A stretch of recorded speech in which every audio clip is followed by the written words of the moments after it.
د امریکې او ایران ترمنځ د روانو ناندرو په ترڅ کې د ایران د ملي امنیت مشر علي لاریجاني ویلي د نوي رهبر ټاکنې لپاره به ژر یو لنډمهاله شورا جوړه شي. هغه له رسنیو سره په خبرو کې ډاډ ورکړی چې د اوس لپاره ټول لومړني امکانات شته څو د جګړې په ورځو کې خلک له ستونزو سره مخ نشي.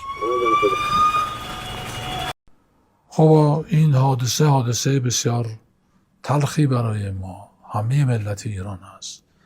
یعنی آمریکا و صهیونیست‌ها با این کارشون عملاً شرایطی رو برای ایران به وجود آوردن و برای ملت ایران که باید بگیم قلب ملت ایران رو سوزاندن. ما قلبشون رو میسوزانیم.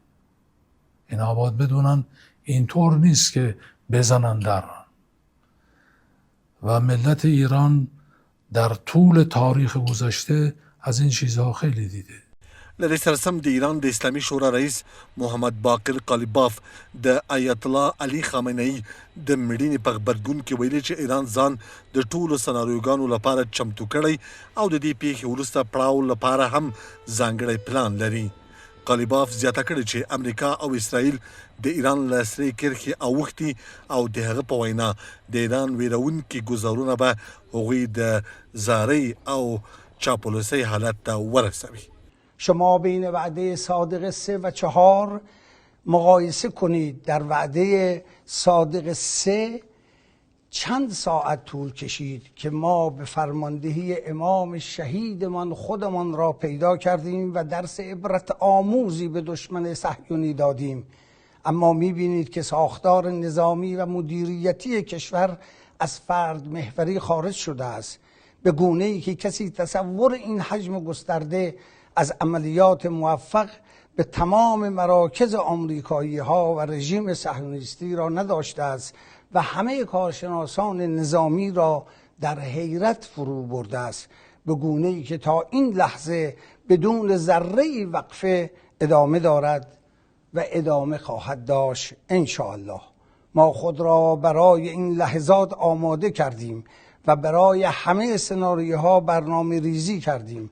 حتی برای زمان بعد از شهادت امام خامنه‌ای عزیز نیز برنامه ریزی شده است و شما خواهید دید که با تشکیل شورای رهبری اقتدار و انسجامی غیر قابل تصور هم در مسئولین و هم در قوای دفاعی و هم در مردم شکل خواهد گرفت و تردید نکنید که نیروهای دفاعی ما هنوز فقط بخشی از توان خود را به کار گرفتند و ما هنوز به حساب آمریکایی ها و اسرائیلی ها خواهیم رسید.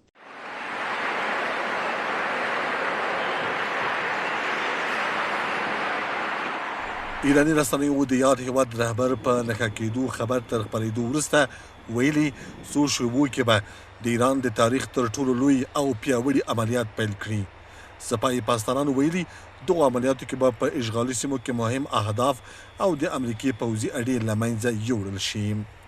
خو د امریکې ولسمشر ډونالډ ټرمپ وروسته له هغه چې د ایران سپاهي پاسدارانو د امریکې اډو پر ضد د سخت برید خبرداری ورکړ، په ټویټ سوشل کې د یو پوسټ د لارې د ګواښ غبرګون وښود.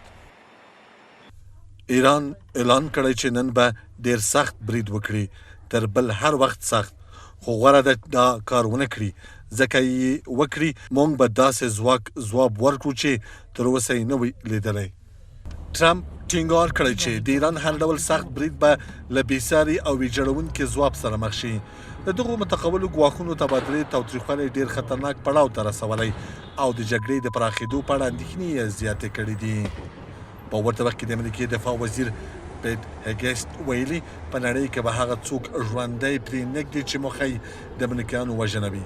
هګسټ وایي د امریکایانو ګواښونکي او وژونکي به ټول ووژني.